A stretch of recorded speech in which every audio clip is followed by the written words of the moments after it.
Good morning, everybody. June 12th, 2020. This is the Job with Jon program. Thank you for tuning in. We're live on the radio. We're also live on YouTube, and we'll be showing a recorded version of this at a later time, so I hope you can watch it at one of these occasions.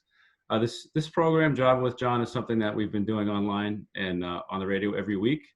Formerly, it was a senior center program where we would go to the senior center and have a great conversation about once a month. And since this pandemic, we've been doing it virtually, and we appreciate all of you listening and sending in your thoughtful questions. We have a great lineup today, some honored guests, and some great news to share with everybody. And at the end of the program, we'll be taking your questions, so you can send those to manager@actonma.gov. You can use the chat feature on YouTube, or you can call 978-929-6611. So I normally would provide a lot of updates on several things that are going on right now, but because we have a great program with plenty of updates in their own right, I'm just going to go right to the program. So our first guest, who is a regular on the program, the director of our nursing program, Heather York. Heather, what's going on? How's everything going? Hi, John. Good morning, everyone. So Acton is doing well. Our numbers are going down, which is great. So right now we still are at 171 cumulative positive cases in the town of Acton. We only have 6 folks in town who are under isolation, and I believe that number will even drop a little bit more today, which is great news. 144 people have recovered also, which is wonderful. The best news of all is that the Life Care of Acton is now a COVID-free facility. They have taken their last resident off of isolation. There is no more COVID in the building, so that is really, really good news. I talked to Christopher Foy, the executive director, a couple of days ago. They've also started doing their outdoor visits for residents with family members, which is going really well. The residents and families are very excited to, finally be seeing each other after all of these months, which is so nice to hear about. At the benchmark at Robbinsbrook, there is one person currently under isolation, and that's symptomatically. They're keeping that person separate, of course, from others. Just a few reminders, even though the numbers are going down, the governor still has the social distancing of 6 feet or greater in place, facial coverings when you can't be 6 foot away from each other. And by facial coverings, the recommendation is a cloth covering, not a surgical mask or an N95. Those are specifically for first responders and healthcare professionals. We don't want to have another surge and potentially have an issue with getting those to our first responders, because those are the folks and the folks in the hospital who are on the front line who really need that protection much more than residents do. So cloth face coverings are great. If you do have an issue wearing a face covering because of an underlying respiratory issue, please make sure that you're staying 6 feet away from residents and family. It's very important for you to do that. And just the other last thing, as we watch the numbers go down, which is such good news for us, make sure that if you do test positive or you do have symptoms and you reach out to your doctor and you are tested, make sure that when the local Board of Health or the contact tracing group through the state, make sure you answer the phone. We're here to give you information on isolation guidelines. We're here to collect your information on any contacts you've had so that we can keep from spreading the virus any further. So that's all I think I've had today. So thanks so much. It's nice to see everyone.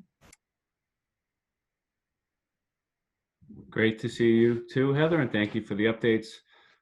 Some very positive news on the confirmed cases front from you, so hopefully that continues. That's great to hear. Our next guest is another regular in the program, Sharon Macario. Sharon is the director of the Senior Center and the Council on Aging, and she's been providing us updates every week on how we're continuing to engage with our senior community despite the Senior Center being closed. So Sharon, what's new this week? Hi, John. Thank you. Well, as always, the building is still closed to the public, but the senior center staff, the COA staff, are still behind the scenes working to assist our residents in town. We had a large classical music program. It was the first big program we've tried on Zoom. So we had about 30 people that signed into Zoom to appreciate that. And thanks to ActonTV, we will be showing that to folks that aren't quite yet on technology or not comfortable with technology, so they won't miss out. They'll be able to watch that program on ActonTV. We used to have a lot of folks that would join us for lunch. It was a great time to socialize and just catch up with folks. So we're gonna try having lunch together on Zoom. That will be the 17th, which is Wednesday at noon. If you're interested in joining us, email or call the Senior Center. We'll give you the Zoom link. Bring a sandwich and let's catch up. Couple of things we do in the spring each year that we weren't able to do. We usually have a large volunteer appreciation luncheon, and we have over 300 volunteers that we really wouldn't be able to do what we do without. They put in over 6,000 hours. Really phenomenal group of folks that will do anything. So we still appreciate you. We're hoping to try to do something as time moves forward. We still have Meals on Wheels going out Monday through Friday, so the folks have been in the kitchen, the drivers have been delivering meals. It's been a little difficult because they're changing masks and gloves and sanitizing, new procedures, but they've been fabulous, and we really are grateful for them. We also usually have a 90s luncheon where we celebrate all the 90-plus-year-olds in town. And again, we're not going to be doing this year, but we will be acknowledging our 90-plus-year-olds. Acton has over 170 folks that are 90 or over, which just is amazing. And those are the only ones that we know about. There's probably more out there. So I think it thinks a lot of our town. I think keeping active and engaged really helps with longevity. So congratulations, keep doing what you're doing. And just a couple of little announcements. I just wanted to remind folks that we're not taking any donations at this time of books or puzzles or that sort of thing. We really want to firm up our procedure on sanitizing things before we take those type of materials into the building. And also the Handyman Program, which really is a fabulous program during the year. We have a group of volunteers that will go into seniors' homes and help install air conditioners or flip mattresses or change light bulbs. We still have that on hold at this point. Again, we're scaling up really slowly. We want to keep our seniors and our volunteers safe. So we'll keep you posted as we begin to start moving forward with those activities. That's it for me. Thanks. Thank you, Sharon. I noticed there are no plants in the background this week. I got a lot of feedback on the plant that you were showing last week. So hopefully you have a poem for us today, though. Do you? I do. Yes. Oh, good. Your fans have been asking about it, so I'm glad to hear that it's back. So our next guest is Danielle. Danielle Savin is the director of the Acton Memorial Library. She's been doing a great job in keeping the library providing services to our community over the last 3 months, even though its doors have been closed. And Danielle has some exciting things to share with us this morning. So Danielle, what's going on? Good morning. Thank you, John. So we have big news at the library this week. We started curbside contactless pickup. If you'd like to make an appointment, you can call to pick up library materials. You can call us at 978-929-6655, option 2, between 10:30 and 5:30, Monday through Friday, and between 10:30 and 1:30 on Saturdays. At this time, we're only able to hold materials for you that are currently listed as available in Acton in our catalog. If you would like some help picking out some books, new books to read, you can call the reference department at 978-929-6543 or email reference@actonma.gov.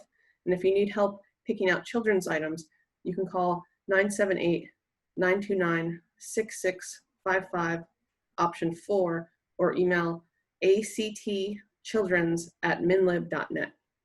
You can check out up to 5 adult, teen, or media items and 5 children's books. Other news for us is our book drop is open, so you can now return any library materials you have at your house. As the items are returned, we're going to be quarantining them before they're checked in, so they may still show up on your account for up to 1 week. We started subscribing to a new e-resource called Creative Bug. This resource is an arts and crafts instructional video service. It offers classes at every skill level on knitting, crocheting, art and design, paper crafts, sewing, quilting, kids crafts, and more. So if you are the creative type, you might want to check that out. We also have a new radio show that we've been working on called Check It Out. It's on the Acton radio station at 94.9 FM. You can listen as part of the library radio hour on Mondays, Wednesdays, and Saturdays at 11 a.m. If you're looking for any more information about the library, you can go up to our website, www.actonmemoriallibrary.org, or by following us on Facebook, Twitter, and Instagram. And you can call 978-929-6655 if you have any questions about our new services. Thank you, Danielle. Danielle, I've heard some great things about the radio hour. I live out of town, so I don't get to listen to it. If people want to listen to it, is there another way that they can access that online or something? Yes, so we currently are putting our new episodes on YouTube, and we're linking to that on our Facebook page. You can also, if you are familiar with YouTube, you can go to YouTube and search for Acton Memorial Library, and you'll find all of our videos up there as well. Great. Well, nice work, and continue innovating over there. The community really has a great resource in our library, so thank you. Our next guest is Jon Benson. Jon is a member of our Board of Selectmen. He's currently the Vice Chair, and he's involved in many other local committees and efforts. And a major one that he's taking a very big leadership role in is Kelly's Corner. So Jon, welcome to the program. Nice to see you. I've seen you most of the morning so far. We've been Zooming quite a bit today, but it's nice to see you on the program. And let me just unmute you, and please share with us some updates. Pre-Java with Jon at our select board had an executive session at 8 o'clock this morning, and we had a little break. So with Kelly's Corner, annual town meeting will be held on June 29th, beginning at 6 p.m. at the high school. There will be inside and outside seating. Jon has done nothing short of a sensational job at making this town meeting work.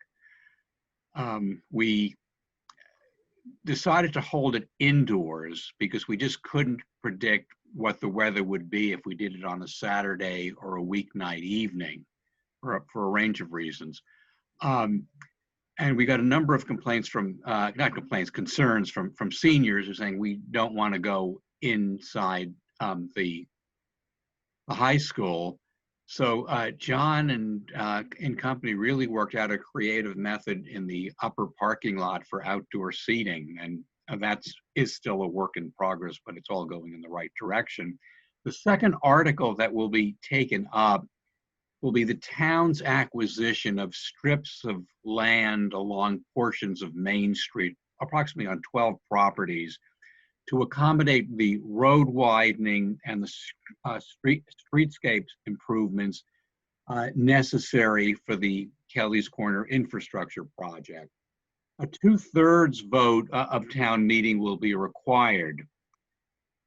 There will be these acquisitions will have no impact on the abutters' properties. We do have a map that Jon, I think, put up, where we could show you what the town's responsibility is and what the state's responsibility is.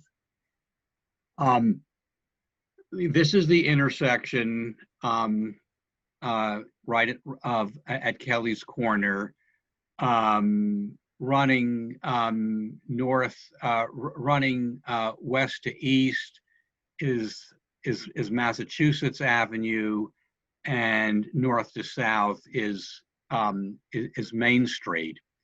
The state is responsible for all of the acquisitions in the yellow areas. So if we look at the area south of the intersection, um, um, the only thing, the parts that we're responsible for is on the Bowlerdrome side, from the Bowlerdrome down to the Learn and Play Daycare Center. And on the opposite side of the street, it's where the Kmart parking lot ends to the end of the apartment complex, just a little bit down the road there. On the other side, which would be heading into North Acton, we're just responsible for a little strip after the Quillen Press parcel. Well, on one side, it's just from the Quillen Press parcel up to the intersection of where Community Drive intersects. And on the other side, it's not quite right there, but it would go from yellow condominiums down to the Hosmer House. So we had the good fortune in the last year where the state stepped up and said, we will cover the cost of the acquisition of No Name Road, which intersects No Name Road or Community Drive, which intersects the Roach Brothers parking area. And they also agreed to pick up the acquisitions on the old Quillen Press parcel and the acquisitions in front of the Not Your Average Joe's parcel. So what this is gonna, our request to town meeting is for $600,000, which includes $110,000 in contingencies. And those contingencies are to cover, it's about 12 parcels. The just compensation, that's the number that comes off the appraisals, ranged from $1,500 for one parcel to $103,000 for another. Once this is approved, the appraisals would be shared with the property owners. They would have an opportunity to have their own person look at it, determine whether the number was right, and if they think it was off, to negotiate with the town to increase the value. So that's in part what the contingencies are for. The other piece is when the infrastructure project is finalized, the state may say, well, look, over here, you've got to move this utility pole from this point to this point, and that might occasion another acquisition. Hopefully, we won't have to reach into the contingencies very much, and approximately $490,000, just compensation that the appraisal process came up with will be the final number in the town's obligation. It's important to note that the $600,000 will be bonded. The borrowings will be repaid from general revenues, so no property tax increase will be required. These right-of-way acquisitions will represent the last required cost, less required cost of the town for the infrastructure projects. So it comes out that our 12% contribution is leveraged against an 88% contribution of the total cost, which is paid for by the federal and state government. And just good news to remind everyone about: our success at town meeting 2019 with the supplemental engineering and design funding, through the hard work of all of us, the town meeting gave us an 89% vote in favor of that cost, and that led to the state assuming the full $450,000 that town meeting approved, saving us that cost. So It'll be the second article taken up. It requires a 2/3 vote. Last year's vote only required a 50% vote. So, we're confident. We're out, doing our outreach now in a modified way. We can't have, coffees and teas in people's houses, but we're making a good online effort to reach out to folks. But it does require a 2/3 vote, and so please do come out, and during the question time, I'm happy to take any questions. Thank you, John. Thank you for the update. Yeah, it's an exciting project and a substantial investment by the state in our community, and it's been a long time coming. So it's nice to see this final required step being brought to the town meeting in a few weeks.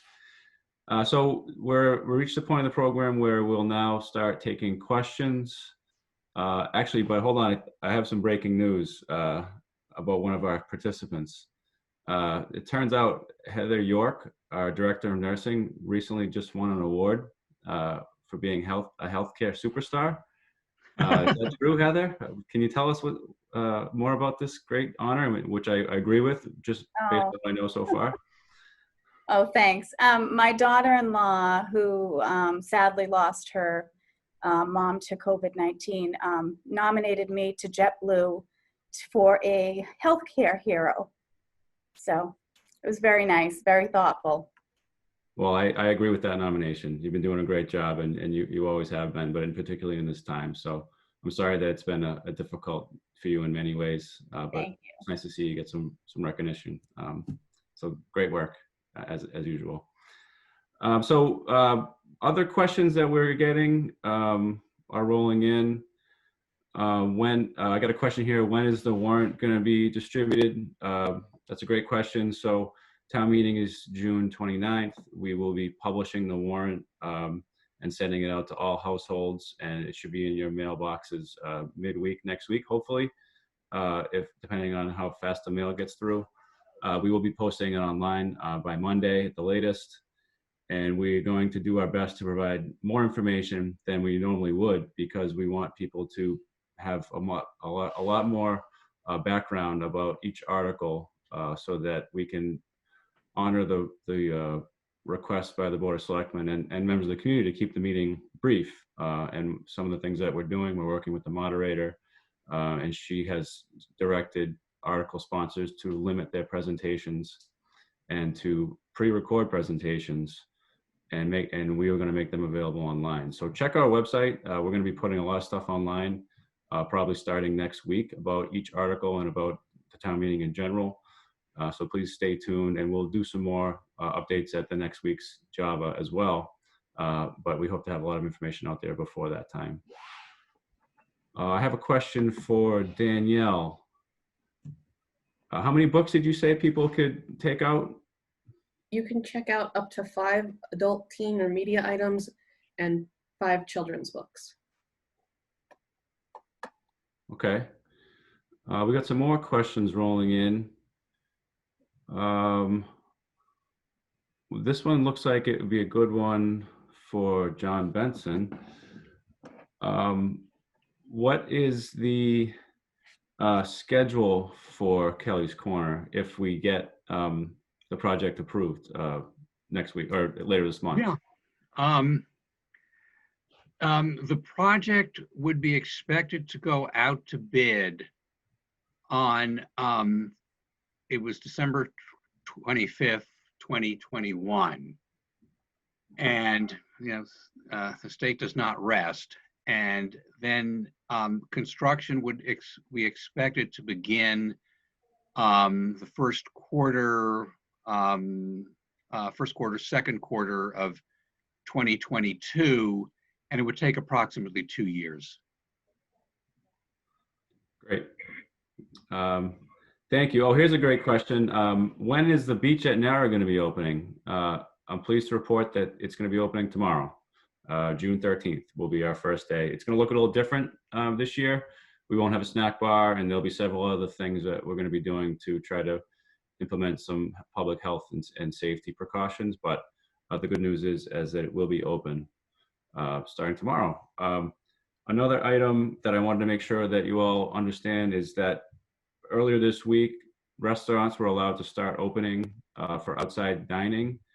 We've had several that are taking advantage of the opportunity, and there are some restaurants that actually had to get support from the Board of Selectmen to change their liquor license to allow them to serve outside.